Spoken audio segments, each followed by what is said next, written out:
आपका astro vectors YouTube channel में स्वागत है। व्यूअर्स, आज का टॉपिक एकदम पिन पॉइंटेड टॉपिक है जो हर कोई मुझे पूछता रहता है, क्या मैं बिलियनर बनूंगा या नहीं। लोगों को सिर्फ थोड़े नहीं बहुत सारे पैसे चाहिए। तो ऐसे योग कैसे देखे जाते कुंडली में? सिर्फ टाटा, अंबानी, बिरला ही बिलियनर नहीं है, ऐसे कई बिलियनर है जो हमें पता भी नहीं है। और उनकी कुंडली में ऐसे कौन से योग हैं, वैदिक में उसे कैसे देखते हैं, केपी में कैसे देखते हैं, ये एक चार्ट से समझेंगे। तो ये एक चार्ट ऐसा है जो क्रिप्टो करेंसी में ट्रेडिंग करके ये बिलियनर बने थे और इनके ट्रांजैक्शंस लाखों करोड़ों के होते थे। अब एक चीज़ मैं आपको वैदिक चार्ट में बहुत ही इम्पॉर्टेंट प्लेनेट को कैसे आइडेंटिफाई करना है, ये मैं आपके साथ शेयर करने जा रहा हूँ।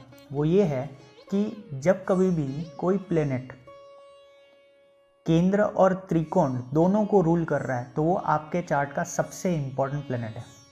ऐसा हर लग्न में नहीं होता है। जैसे कि वृषभ लग्न में 10 और 11 जो 9th हाउस और 10th हाउस जो त्रिकोण और केंद्र होता है उसको शनि रूल कर रहा है, इसलिए शनि सबसे इम्पॉर्टेंट प्लेनेट है। और शनि जो लग्नेश है, शुक्र उसका मित्र भी है, इसलिए वो सबसे इम्पॉर्टेंट प्लेनेट है। वो अच्छा होना बहुत ज़्यादा ज़रूरी है और उसके अंदर अगर बल होगा तो वो आपको काफ़ी प्रगति प्रदान करेगा।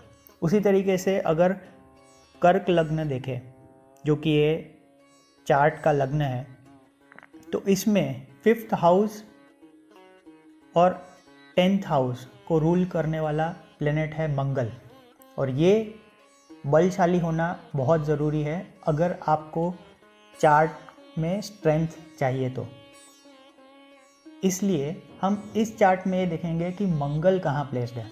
तो मंगल आप देखेंगे 7th हाउस में प्लेस्ड है और अपनी उच्च की राशि में प्लेस्ड है, जो कि मकर राशि है। और मंगल जिसकी राशि में प्लेस्ड है उसका लॉर्ड शनि वो भी उच्च का है। अब आप देखेंगे कि जो फर्स्ट लॉर्ड है वो गया है 12th हाउस में और वो आया है उच्च के राहु के साथ। हालांकि राहु केतु में उच्च नीच नहीं होता है, पर फिर भी क्योंकि ये चंद्र राहु के साथ चला गया है और वो भी 12th हाउस में और केतु 6th हाउस में है, तो इसलिए वो एक ट्रेडिंग की तरफ इशारा कर रहा है। और आप देखेंगे कि 6-12 एक्सिस जब एक्टिवेटेड होती है तब कहीं ना कहीं कुछ ना कुछ ट्रेडिंग रिलेटेड होता ही है। ट्रेडिंग के लिए, इंटेलिजेंट डिसीजंस के लिए आपको नक्षत्र नाड़ी में 5-11 देखना है, पर उसके साथ 6-12 भी होना ज़रूरी है। तो आपको वैदिक चार्ट में दो चीज़ें देखनी है, सबसे इम्पॉर्टेंट प्लेनेट कैसा प्लेस्ड है और 2, 11 और फर्स्ट हाउस का कोई कनेक्शन बन रहा है कि नहीं। तो यहाँ पे देखेंगे 2nd का लॉर्ड सन है, 11th का लॉर्ड वीनस है और फर्स्ट का लॉर्ड मून है। ये आपस में कनेक्टेड है 6-12 हाउसेस में। और इसी वजह से हम ये कह सकते हैं कि हाँ, इनके पास पैसे तो आ सकते हैं। कैसे आएंगे? ट्रेडिंग से आएंगे या किसी भी तरह के होलसेल डीलिंग में या कम्युनिकेशन से, इस तरीके से आएंगे।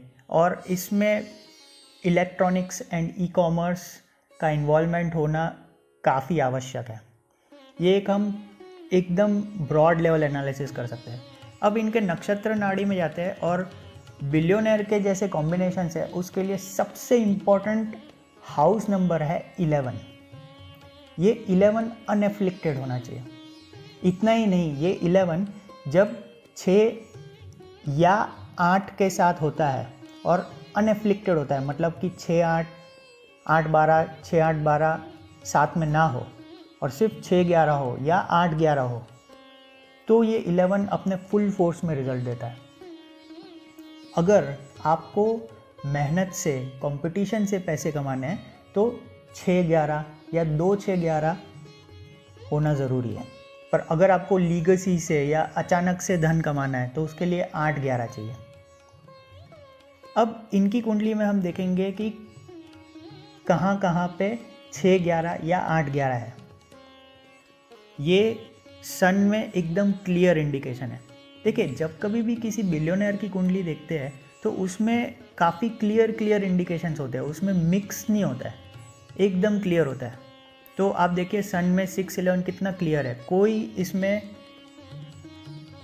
उसको रोकने वाला नहीं है, तो सन क्लियर है। मून देखेंगे उसमें 6-8 मिल जा रहा है, तो इसलिए इतना अच्छा नहीं है। मार्स देखेंगे एकदम क्लियर है 6-11। आप वीनस देखेंगे उसमें भी 6-11 एकदम क्लियर है। बाकी सारे प्लैनेट्स में मैं कहूँगा कि मिक्सचर है। और अगर आप ये देखेंगे कि वीनस, सन, मून, मार्स इनका पीरियड एक साथ आता है, तो ये एक पैच जो है वो इनका गोल्डन पैच होगा। तो जब इनका जुपिटर चल रहा था, इनकी दशा जुपिटर में वीनस, जुपिटर में सन, जुपिटर में मून, जुपिटर में मार्स ये आई, तब मैंने इनको कहा था कि ये जो पैच है, मतलब कि 2011 से 2017 तक ये पैच में आप बिलियनर बन सकते हैं। और इनके साथ ऐसे ही हुआ, इन्होंने क्रिप्टो करेंसी के थ्रू पैसे लगाए और काफ़ी ट्रेडिंग किया और इन्होंने उस पीरियड में काफ़ी पैसे कमाए। आप देख सकते हैं कि जुपिटर वीनस, जुपिटर सन, जुपिटर मून, जुपिटर मार्स ये पीरियड इनका लाजवाब है एज़ पर केपी एस्ट्रोलॉजी। और एक चीज़ आपको इसमें देखनी है कि यहाँ पे 3, 9, 12 भी काफ़ी बन रहा है, जो ये दिखा रहा है कि इनका किसी न किसी तरीके से फॉरेन कनेक्शन होगा। आप ये चीज़ राहु में देख सकते हैं 3-12 बन रहा है, जुपिटर में 3-9-12 बन रहा है, सैटर्न में 3-9-12 बन रहा है, केतु में भी 3-9 डोमिनेंट है। तो ये दिखाता है कि कहीं ना कहीं कुछ ना कुछ फॉरेन कनेक्शन होगा, खास करके जुपिटर के पीरियड में तो ज़रूर होगा।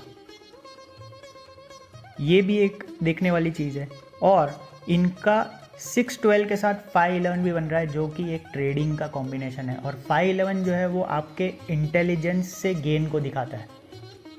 ये वीनस में भी है, सन में भी है, मून में भी है और मार्स में भी है। तो इसीलिए इनको ये पीरियड में सबसे ज़्यादा फ़ायदा हुआ था। मैं यहाँ पे फिगर नहीं कोट करूँगा, पर ये बिलियनर ज़रूर बने थे। आशा करता हूँ आपको ये वीडियो पसंद आया होगा। आप please like, share and comment करें। और आपकी कुंडली में भी देखें क्या ज़रा से भी बिलियनर बनने के योग है। अगर है तो आपको बहुत बहुत बधाई हो। धन्यवाद।